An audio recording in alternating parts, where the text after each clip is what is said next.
चलिए जी, good morning. पिछली बार हमने लिया था ईथर, टॉपिक चल रहा था ईथर, जिसके अंदर हमने उसके निर्माण की विधियां पढ़ी थी, ईथर के आईपीसी नाम पढ़े थे हमने, उसका सामान्य नाम पढ़ा था। डाई एथिल ईथर की हमने स्ट्रक्चर देखी थी, संरचना देखी थी, बंद कौन देखा था उसके बीच में। नेक्स्ट बात करते हैं उसके बाद में भौतिक गुणों की। तो भौतिक गुण आपके पॉइंट लिखे हुए हैं, सिंपल पॉइंट है, तो उन पॉइंट को मैं दोहरा देता हूँ। ईथर होता है वो रंगहीन मधुर गंध वाला वाष्पशील द्रव होता है। ये अत्यंत ज्वलनशील होता है। इसका उपयोग निश्चेतक के रूप में होता है, यानी बेहोश करने में होता है, लेकिन ये सुरक्षित निश्चेतक नहीं है। क्यों नहीं है मैं आगे आपको बता दूंगा। कई जगह इसका उपयोग ठंडा करने में भी होता है, प्रशीतक के रूप में भी इसका उपयोग होता है। एक और इम्पोर्टेंट चीज़ है कि ईथर और अल्कोहल, इन दोनों का जो मिश्रण होता है उसको नेटेलाइट बोलते हैं। अल्कोहल और ईथर, इन दोनों का मिश्रण जो होता है उसको बोलते हैं नेटेलाइट। और नेटेलाइट का उपयोग पेट्रोल के स्थान पर होता है। तो ये 2018 का क्वेश्चन था, नेटेलाइट किसे कहते हैं। ठीक है, इंपॉर्टेंट है ये इसके भौतिक गुण है। नेक्स्ट बात करते हैं हम लोग इसके रासायनिक गुणों की। तो चलिए, रासायनिक गुण के अंदर सबसे पहला पढ़ते हैं हम लोग एथिल समूह की अभिक्रिया। देखिए, रासायनिक गुण जो भी हम लोग पढ़ेंगे वो डाई एथिल ईथर के पढ़ेंगे। आपके कोर्स के अंदर है डाई एथिल ईथर, यानी C2H5O C2H5। तो सबसे पहले हम लोग पढ़ते हैं एथिल समूह की अभिक्रिया। ये जो एथिल समूह है इनकी अभिक्रिया, इसमें है हैलोजनीकरण। तो हैलोजनीकरण के अंदर दो केस है, दोनों इंपॉर्टेंट है। सबसे पहले मैं बात करता हूं अंधेरे में। तो देखिए, ये अंधेरे में जो अभिक्रिया है ये अल्फा हाइड्रोजन परमाणु की अभिक्रिया है। अल्फा हाइड्रोजन परमाणु की। अल्फा हाइड्रोजन मैंने आपको बताया था, क्रियात्मक समूह जिस कार्बन पर जुड़ा है उसको हम लोग बोलेंगे अल्फा। ये कार्बन भी कौन सा हो गया? अल्फा। इसको अल्फा डैश बोलेंगे। और इसके ऊपर जो हाइड्रोजन है उसको क्या बोलेंगे? हम अल्फा हाइड्रोजन बोलेंगे। तो अंधेरे में जब क्रिया करवाई जाती है हैलोजन के साथ में, हैलोजन क्लोरीन या ब्रोमीन, तो देखो होता क्या है, एक अल्फा हाइड्रोजन है वो हैलोजन के साथ बाहर निकल जाएगा -HX, और एक ही हैलोजन बचा है वो यहां जुड़ जाएगा। तो देखो यहां पर CH3 CHX O CH2 CH3 alpha carbon है ये।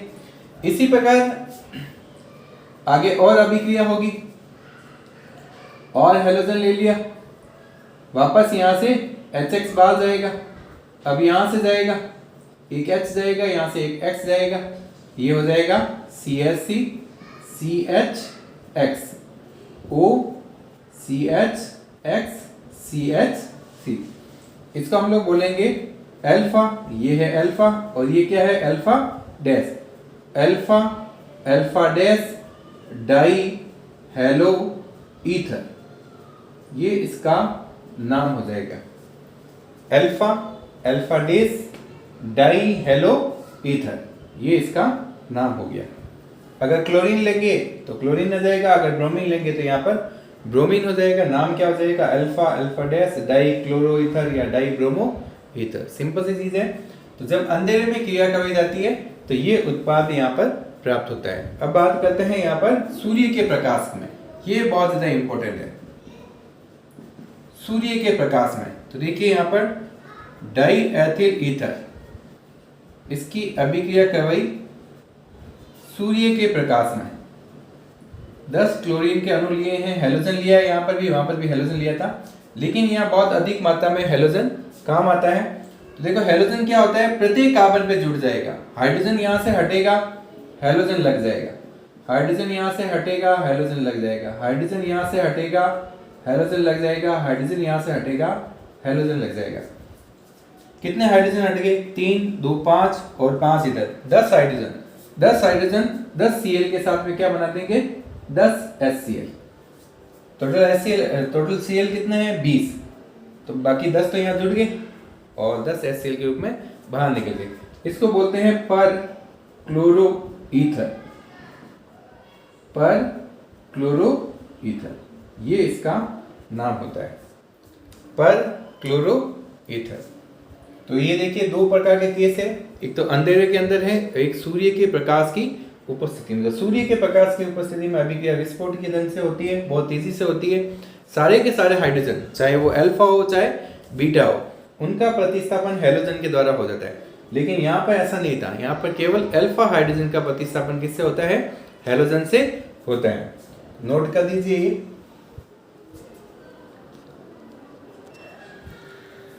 चलिए नेक्स्ट बात करते हैं हम लोग सेकंड इसके रासायनिक गुण की।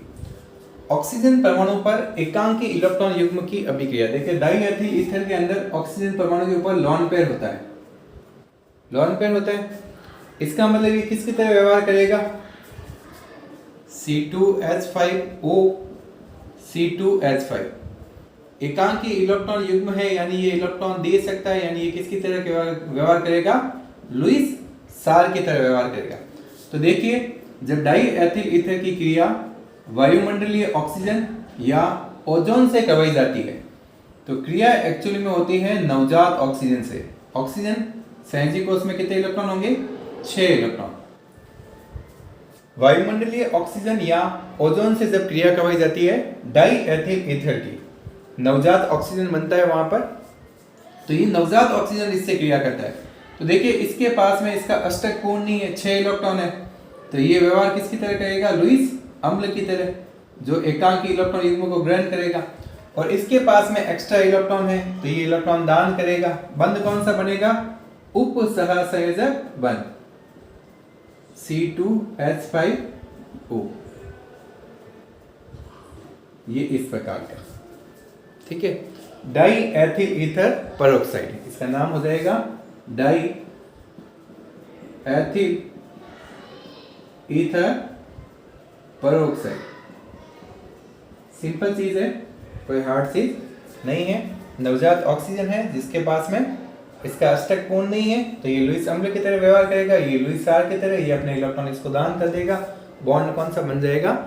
उप सहसंयोजक। इसको पेरोक्साइड बोलेंगे। दो ऑक्सीजन जब भी आपस में जुड़े होते हैं उसको हम लोग क्या बोलते हैं? Peroxide.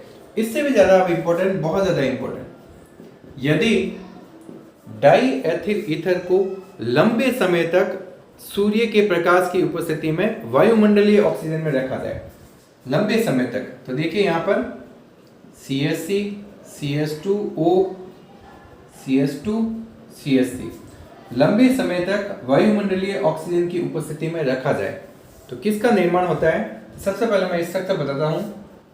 CH3 CH2O CH CH3। समझिए यहाँ पर कैसे स्ट्रक्चर मैं बना रहा हूं। एक हाइड्रोजन मैंने यहां से हटा दिया तो पीछे क्या बच गया? CH। इस CH से क्या जुड़ा हुआ है? CH3, ये CH3। तो देखिए H बचा हुआ है अभी, ठीक है। और क्या है? 2 ऑक्सीजन। यहां लगा दिया मैंने ये 2 ऑक्सीजन और यहां पर लगा दिया मैंने H, ठीक है।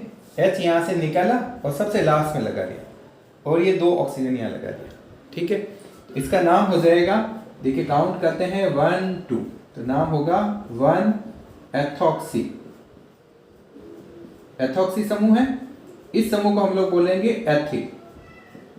और पीछे बच गया हाइड्रोपेरोक्साइड। हाइड्रोपेरोक्साइड 1 के ऊपर एथॉक्सी, ये हो गया एथिल, ये हाइड्रो, और ये समूह कौन सा हो गया? पेरोक्साइड। तो बहुत ज्यादा इंपॉर्टेंट है क्योंकि ये जो उत्पाद है ये विस्फोटकीय प्रकृति का होता है, विस्फोटकीय प्रकृति का होता है। इसीलिए ईथर असुरक्षित निश्चेतक है, असुरक्षित निश्चेतक है, निश्चेतक है, असुरक्षित। बेहोशी में काम आता है लेकिन ये असुरक्षित है। कारण क्या हो गया? विस्फोटकीय प्रकृति। तो ऐसा कैसा मैंने एक बताया था आपको कि निश्चेतक के रूप में एक और यौगिक काम आता है, कौन सा? क्लोरोफॉर्म। और क्लोरोफॉर्म भी मैंने आपको बताया था कि क्या होता है? असुरक्षित होता है। क्यों? क्योंकि वो भी वायुमंडलीय ऑक्सीजन द्वारा ऑक्सीकृत होता है और किसका निर्माण करता है? फोस्जीन गैस का निर्माण करता है जो कि विषैला होता है।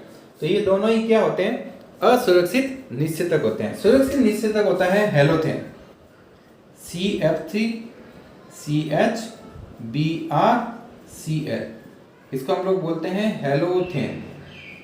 हेलोथेन ये एक सुरक्षित निषेधक है, सुरक्षित निषेधक हेलोथेन, याद रह जाएगा आपको, सिंपल है हेलोथेन। CF3CHBrCl ये एक प्रकार का सुरक्षित निषेधक है जो काम आ सकता है हॉस्पिटल के अंदर। बाकी ये दोनों असुरक्षित निषेधक होते हैं। चलिए जी नेक्स्ट बात करते हैं, आगे होगा आपको समझ में, ये ज़्यादा इम्पोर्टेंट है। तो अभी हम लोग बात कर रहे हैं ऑक्सीजन परमाणु पर एकांकी इलेक्ट्रॉन युग्म की अभिक्रिया। इसी में नेक्स्ट चलते हैं जो हम लोग पहले ले चुके हैं। देखिए अभी बात की मैंने कि डाई एथिल ईथर है, इसके अंदर ऑक्सीजन के ऊपर लॉन पेयर है, इसका मतलब ये इलेक्ट्रॉन दे सकता है यानी लुईस सार है। मैंने क्रिया करवा दी सल्फ्यूरिक अम्ल के साथ, सल्फ्यूरिक अम्ल के साथ, इसके ऊपर प्लस होगा इसके ऊपर माइनस होगा, दो भागों में डिवाइड कर दिया सल्फ्यूरिक अम्ल को। इसके पास इलेक्ट्रॉन की अधिकता है, ये अपने इलेक्ट्रॉन इसको देगा। कौन सा बॉन्ड बनाएगा? उपसहसंयोजक, कोई बड़ी बात नहीं है। H यहाँ पर प्लस आएगा, C2H5 और यहाँ होगा HSO4 माइनस। ठीक है, ऑक्सीजन अपने इलेक्ट्रॉन इसको दिए हैं, उपसहसंयोजक बंध का निर्माण हो जाएगा। ये चीजें पहले आ चुकी है। नाम क्या हो जाएगा इसका? Die ethyl oxonium. आया था ईथर अल्कोहल के अंदर, मैंने ये बताया था आपको, ऑक्सोनियम आयन बोलते हैं इसको। फिर पीछे क्या बच गया? हाइड्रोजन सल्फेट, हाइड्रोजन सल्फेट, ये इसका नाम हो गया die ethyl oxonium hydrogen sulphate. इसी प्रकार अगर मैं क्रिया कराऊं HCl की, देखिए HCl, H के ऊपर प्लस होगा, Cl के ऊपर माइनस होगा, सेम ये अपना इलेक्ट्रॉन इसको देगा, तो यहाँ पर बनेगा C2H5OH C2H5 प्लस, और यहाँ क्या हो जाएगा? Cl minus. नाम आप लोग खुद बता सकते हो, कोई बड़ी बात नहीं है। क्या नाम होगा? Die ethyl oxonium chloride, simple नाम है, बता सकते हैं। इसी प्रकार देखिए ये थोड़ा इंपॉर्टेंट है, डाई एथिल ईथर की क्रिया हम लोग लॉन पेयर है, इसके ऊपर BF3 से करवाई जाए, बोरोन ट्राइफ्लोराइड। तो देखिए BF3 कितने बॉन्ड है इसके अंदर? 3 बॉन्ड, एक बॉन्ड में 2 इलेक्ट्रॉन, 3 बॉन्ड में कितने इलेक्ट्रॉन होंगे? 6 इलेक्ट्रॉन है, इसका अष्टक क्या है? अपूर्ण। तो ये लुईस अम्ल की तरह व्यवहार करेगा, ये लुईस सार की तरह व्यवहार करेगा, ये अपने एकांकी इलेक्ट्रॉन युग्म इसको देगा, और कौन सा बॉन्ड बनाएगा? उपसहसंयोजक बंध।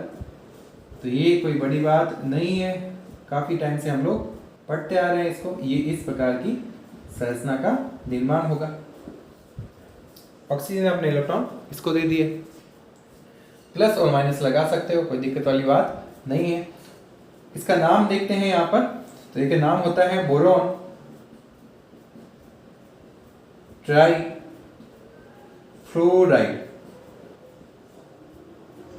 Etherate, boron try fluoride etherate, ये इसका नाम होता है। सिंपल चीज है, ऑक्सीजन परमाणु पर एकांकी इलेक्ट्रॉन युग्म की अभिक्रिया। तो लॉन पेयर है, इसका मतलब ये डायएथिल ईथर है, वो किसकी तरह व्यवहार करता है? लुईस सार की तरह व्यवहार करता है। ठीक है, तो इस प्रकार के यौगिकों का ये निर्माण करता है। चलिए नेक्स्ट बात करते हैं यहाँ पर तीसरे प्रकार का रासायनिक गुण लेते हैं। लास्ट रासायनिक गुण CO बंध का विदलन। थर्ड लेते हैं हम लोग यहाँ पर CO बंध का विदलन। बहुत छोटा सा टॉपिक है, छोटा सा ही, ईथर इतना बड़ा नहीं है, एल्कोहल बड़ा था, फिनोल जो आगे आएगा वो बड़ा होगा, ईथर बहुत छोटा था। CO बंध का विदलन, तो इसमें सबसे पहला हम लोग लेते हैं यहाँ पर हाइड्रोहेलोजन से क्रिया। हाइड्रोहेलोजन से क्रिया बहुत इंपॉर्टेंट है, वेरी वेरी इंपॉर्टेंट। हाइड्रोहेलोजन से क्रिया, तो देखिए यहाँ पर डाई एथिल ईथर है, इसी को लेकर चलना है हमें। इसकी क्रिया करवा दी मैंने हाइड्रो हेलोजन के साथ। तो देखिए यहाँ पर एक अणु तो बनेगा अल्कोहल का C2H5OH, एक बनेगा C2H5X यानी एल्किल हैलाइड। तो एक तो बनेगा अल्कोहल और एक बनेगा एल्किल हैलाइड। इस प्रकार का निर्माण होगा। यदि हाइड्रोहेलोजन का अधिक्य लिया जाए तो देखिए हाइड्रोहेलोजन क्या करेगा, अगर हाइड्रोहेलोजन का अधिक्य लिया जाए, इसकी मात्रा ज्यादा ले ली जाए, तो ये हाइड्रोहेलोजन इसके साथ वापस क्रिया करेगा, इसके साथ नहीं करेगा क्योंकि यहाँ हैलाइड पहले से ही है। वापस ये हैलाइड इस हैलाइड से क्रिया नहीं करेगा, ये क्रिया करेगा अल्कोहल से, और यहाँ से कौन सा अणु निकलेगा बाहर, जल का, और वापस क्या बन जाएगा C2H5XH2O। यानी यदि डाईएथिल ईथर की क्रिया हाइड्रोहेलोजन है उसके अधिक्य से करवाई जाए तो एल्किल हैलाइड एथिल हैलाइड के दो अणु का निर्माण होता है, और एक अणु बनता है किसका, एथेनॉल का। जैसे एग्जांपल लेते हैं C2H5O C2H5, ये ले लिया मैंने HI। तो बताओ क्या बनेगा, एक तो अल्कोहल बनेगा, एक एथिल आयोडाइड बनेगा, एक तो एथेनॉल बनेगा और एक बनेगा एथिल आयोडाइड। यदि HI का अधिक्य लिया है तो ये एथेनॉल से और अधिक क्रिया करेगा, जल का अणु बाहर निकलेगा और यहाँ पर क्या बन जाएगा, एथिल आयोडाइड प्लस H2O। कोई बड़ी बात इसके अंदर नहीं है, ये तो सिंपल चीज है। लेकिन इसमें सबसे इंपॉर्टेंट टॉपिक की तरफ चलते हैं हम लोग, जिसको हम लोग बोलते हैं जिसेल विधि, जो एग्जाम में आता है क्वेश्चन, जो क्वेश्चन एग्जाम में पूछा जाता है। तो पढ़ते हैं हम लोग जिसेल विधि, सबसे इंपॉर्टेंट विधि जिसेल विधि, जो एग्जाम में पूछी जाती है। जिसेल विधि, देखिए जिसेल विधि का उपयोग क्या होता है, मेथॉक्सी समूह होता है, मेथॉक्सी समूह की आकलन में इस विधि का उपयोग होता है, जिसेल विधि का। इसके अंदर क्या करते हैं, मेथॉक्सी समूह युक्त ईथर होता है, उसकी क्रिया हम लोग करवाते हैं सांद्र HI के साथ, सांद्र HI के साथ। तो मेथॉक्सी समूह के मात्रात्मक आकलन के लिए जिसेल विधि काम आती है, मात्रात्मक आकलन के लिए जिसेल विधि यहाँ पर काम आती है।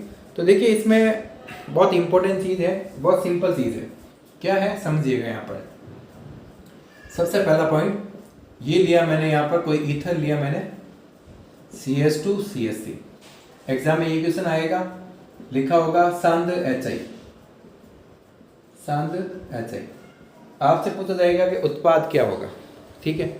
तो आप देखो दो प्रकार की चीजें बना सकते हो। अगर मैं H इसके साथ लेके जाऊं तो I इसके साथ आएगा, तो क्या बनेगा CH3I प्लस CH3 CH2OH, ऐसा बनेगा। अब आप बोलोगे सर ये भी तो कर सकता हूं मैं, H में इसके साथ लेके जाऊं, सर मैं ये भी कर सकता हूं CH2 CH3 HI, कैसे मैं H इसके साथ लेके जाऊंगा ये वाला, तो यहाँ क्या बन जाएगा CH3OH, पीछे क्या बच गया CH3 CH2I, CH3 CH2I, और ये उत्पाद अलग अलग है। इधर मेथिल आयोडाइड बन रहा है, इधर एथिल आयोडाइड बन रहा है, इधर एथेनॉल बन रहा है, इधर मेथनॉल बन रहा है। अब बात आती है कि H किसके साथ जाएगा और I किसके साथ जाएगा। ध्यान से सुनिएगा कि ये H किसके साथ जाएगा और I किसके साथ जाएगा, तो सुनिए ढंग से। I हमेशा कम कार्बन के साथ जाएगा, I हमेशा उस तरफ जाएगा जहाँ कार्बन की संख्या न्यूनतम होगी, लेकिन ये केवल प्राथमिक और द्वितीयक हैलाइड के लिए ही एप्लीकेबल होगा। कैसे समझिए, सबसे पहले इसको पूर्ण कर लेते हैं हम लोग, तो बताइए ये आंसर सही होगा। ये हमें दिया सांद्र HI से हमने क्रिया करवाई, तो आई हमेशा किस तरफ जाएगा, जहाँ कार्बन की संख्या न्यूनतम होगी। इधर कार्बन कितने हैं 2, इधर कार्बन कितना है 1, तो आई इसके साथ जाएगा, तो ये बनेगा मेथिल आयोडाइड और वहाँ क्या बनेगा एथेनॉल। बात समझ में आती है आपको। चलिए फिर दूसरा एग्जांपल लेता हूँ मैं यहाँ पर, CH3 O CH CH3 CH3 और ये आपको दे दिया HI। बताइए आई किस तरफ जाएगा। सोचने की बात नहीं है, सिंपल सी बात है कि आई जहाँ कम कार्बन होगा उसके साथ जाएगा, तो यहाँ बनेगा CH3I और H यहाँ आएगा इसके साथ, यहाँ बनेगा CH3 CH CH3 OH। सही है, आई तो इसके साथ आ गया और H यहाँ आ गया, ये CH3 CH CH3 OH। आई बात समझ में। अब तीसरा केस लेते हैं, CH3 C CH3 CH3 CH3 plus यहाँ पर आपको दे दिया सांद्र HI। तीन ही केस आएंगे एग्जाम के अंदर। अब पूछा कि बताओ क्या बनेगा।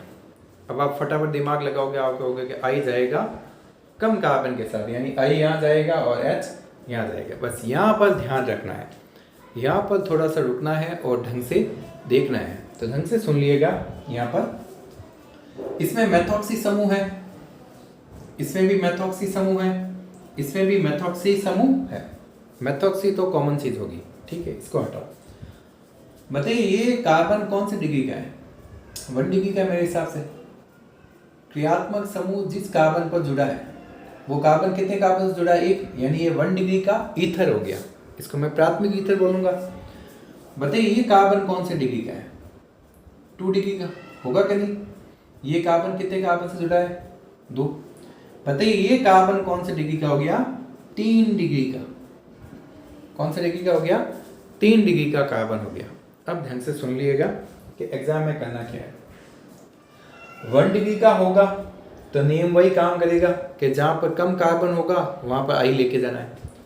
अगर 2 डिग्री का है तो नियम सेम काम करेगा, आई किसके साथ जाएगा, कम कार्बन के साथ। लेकिन यदि 3 डिग्री का आ गया, यदि 3 डिग्री का आ गया तो उल्टा हो जाएगा। उल्टा क्या होगा, आई कहाँ जाएगा, ज्यादा कार्बन वाले के पास, यानी आई यहाँ जाएगा, तो ये बनेगा CH3 C CH3 CH3I plus H यहाँ आएगा, यहाँ बनेगा CH3OH। ठीक है, अब बात आती है कैसा, ऐसा क्यों हुआ। तो ये दोनों अभिक्रियाएं जो हुई है, ये है SN2 अभिक्रिया, SN2 अभिक्रिया। SN2 अभिक्रिया याद होगी आपको। ये जो अभिक्रिया है ये है SN1। SN1 देखिए, SN1 अभिक्रिया में हम लोग क्रियाशीलता किसके हिसाब से देखते हैं, कार्ब धनायन के स्थितियों पर देखते हैं कि नहीं देखते हैं। SN2 के अंदर हम लोग क्या देखते हैं, त्रिविम बाधा देखते हैं, त्रिविम बाधा। ठीक है, बताइए त्रिविम बाधा कहाँ ज्यादा है, इधर या इधर। सोचिए, इधर 2 कार्बन है तो त्रिविम बाधा ज्यादा होगी क्योंकि मेथिल समूह आ रहा है एक बड़ा। यहाँ पर केवल 1 कार्बन है, यानी त्रिविम बाधा क्या होगी, कम। इसीलिए जो आयोडाइड होगा वो कम कार्बन के साथ में जाएगा। आगे बात समझ में। सेम चीज यहाँ पर, इधर 3 कार्बन है, इधर कार्बन केवल 1 है, इस कार्बन के पास में 2 मेथिल समूह जुड़े हुए हैं, तो बताओ यहाँ त्रिविम बाधा क्या होगी, ज्यादा। तो आई यहाँ पर नहीं आएगा। नाभिक स्नेही कौन सा है इसके अंदर, यही तो है, नाभिक स्नेही यही है। हम लोग नाभिक स्नेही प्रतिस्थापन की बात कर रहे हैं। SN2 का मतलब, SN का मतलब यही होता है ना, नाभिक स्नेही प्रतिस्थापन। कई सारे सोच रहे होंगे सर आप आई की बात क्यों कर रहे हो, क्योंकि इसमें नाभिक स्नेही कौन सा है, आई। हम लोग नाभिक स्नेही प्रतिस्थापन की बात कर रहे हैं। तो ये आई कहाँ पर जाना चाहेगा, कहाँ पर जाना आसान होगा। तो सोचिए, अगर मैं आई इधर आए या आई इधर आए, तो दोनों में से इसको त्रिविम बाधा कम कहाँ पर मिल रही, यहाँ पर। यहाँ पर त्रिविम बाधा ज़्यादा है क्योंकि 2 बड़े मैथिल समूह आ गए। अगर आई यहाँ जुड़ने के लिए आएगा तो 2 बड़े मैथिल समूह त्रिविम बाधा उत्पन्न करेंगे। वही बात समझ में। इसी प्रकार आई यहाँ आएगा तो 1 ही कार्बन है, इसी के ऊपर आएगा। लेकिन अगर आई यहाँ आएगा तो एक और मैथिल समूह है यहाँ पर जो उसको त्रिविम बाधा उत्पन्न कराएगा। तो यहाँ पर अभिक्रिया होगी SN2 के हिसाब से, त्रिविम बाधा के हिसाब से। लेकिन यहाँ थोड़ा सा ध्यान रखिए, समझिए, अगर मैं बॉन्ड तोड़ता हूं, समझिएगा ढंग से, मैंने एक बार बंद यहां से तोड़ा, ठीक है, तो बताइए क्या बनेगा, CH3O माइनस, ऑक्सीजन उच्च विद्युत है, इसके ऊपर माइनस आएगा और इसके ऊपर प्लस आएगा, यहां बनेगा CH3 CH3 CH3 और ये क्या हो गया प्लस। लेकिन अगर मैं बंद यहां से तोड़ूं तो देखिए इसके ऊपर प्लस आएगा, इसके ऊपर माइनस आएगा, तो यहां बनेगा CH3 प्लस और पीछे क्या बच गया O minus C, CH3 CH3 CH3। ढंग से देखिए इसी प्रकार होगा। अगर मैंने बंद यहां से तोड़ा होता इस कार्बन के ऊपर प्लस आता, अगर मैं बंद यहां से तोड़ूंगा तो इस कार्बन के ऊपर प्लस आएगा। अब देखिए एक कार्बोनाइल ये बन रहा है जिसको हम लोग बोलते हैं 3 डिग्री का कार्बोनाइल, एक कार्बोनाइल ये बन रहा है जिसकी कोई डिग्री नहीं है। बताओ इन दोनों कार्बोनाइल में से ज्यादा स्थायी कौन सा है, ये वाला है ना, ये वाला ज्यादा स्थायी है। इसका मतलब इस प्लस के ऊपर कौन जुड़ेगा, ये माइनस वाला, आई यहाँ पर जुड़ जाएगा तो उत्पाद बन जाएगा। ये बहुत सिंपल चीज है।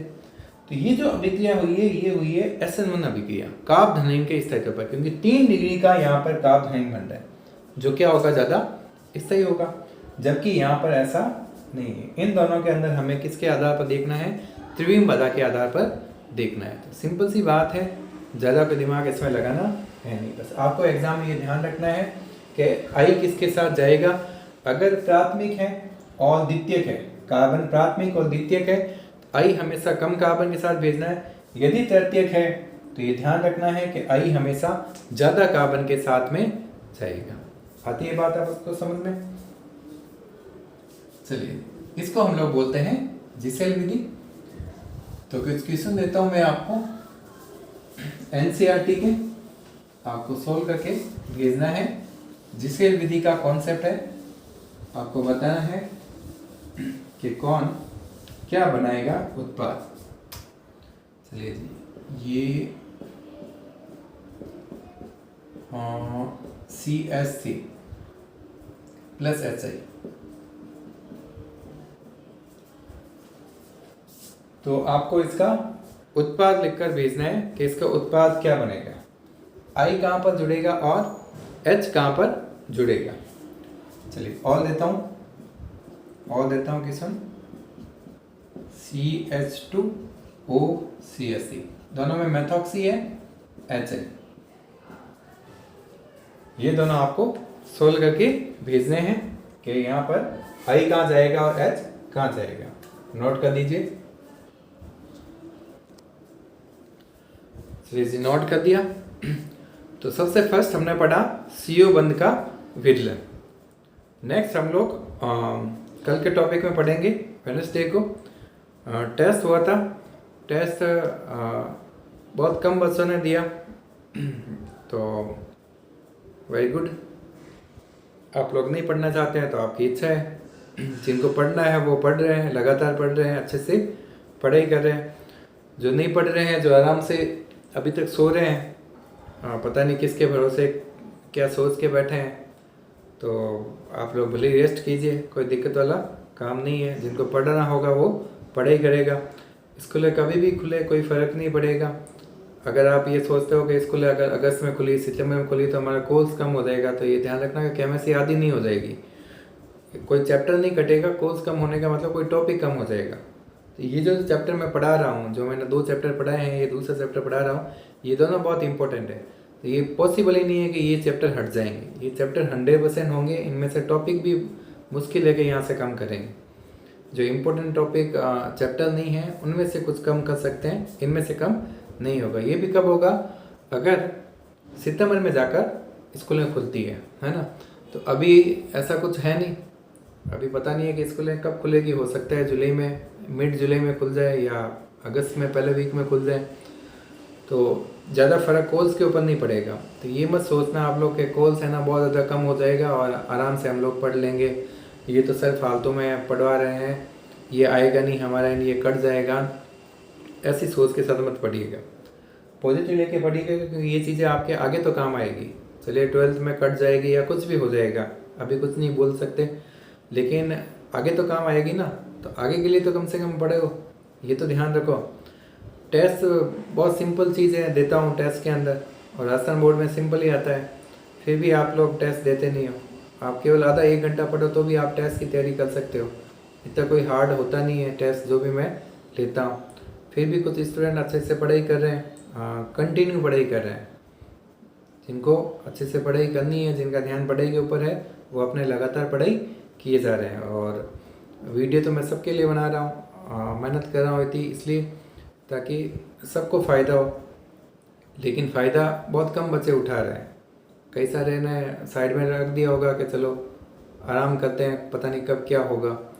तो इस सोच के साथ अगर आप बढ़ रहे हो तो आपको ये ध्यान रखना पड़ेगा कि आपकी ये 12th बोर्ड है, 11th क्लास नहीं है। जो टाइम चला गया वो वापस नहीं आएगा। सितंबर के अंदर बहुत भारी पड़ जाएगा सब कुछ पढ़ना, ये ध्यान रखना। अभी से हमें पढ़ाई चालू रखनी है, जितना हो सके हमें पढ़ना है, ये आपको ध्यान रखना है खुद को। चलिए परसों एग्ज़ाम है गुरुवार को 12th मैथ्स वालों का, तो उन बच्चों को ऑल द बेस्ट, अच्छा एग्ज़ाम हो। एक बहुत लंबा गैप आ गया, जिसने इस गैप का फ़ायदा उठाया होगा तो खूब उठाया होगा, नुकसान भी होगा तो खूब होगा, क्योंकि कई बच्चे हैं वो बैठ गए चुपचाप, पढ़ाई की ही नहीं उन्होंने कि पता नहीं एग्ज़ाम होंगे नहीं होंगे या कैंसिल होंगे। लेकिन कुछ बच्चे लगे रहे, 3 महीने का गैप बहुत बड़ा गैप होता है, तो होता है हम लोग डिस्ट्रैक्ट होते हैं थोड़े बहुत, लेकिन फिर भी कुछ बच्चे कंटिन्यू पढ़ाई करते रहे। तो होप पेपर सिंपल आएगा और सबको अच्छे से फ़ायदा होगा। चलिए जी, स्वस्थ रहिए, मस्त रहिए, पढ़ाई में व्यस्त रहिए। धन्यवाद।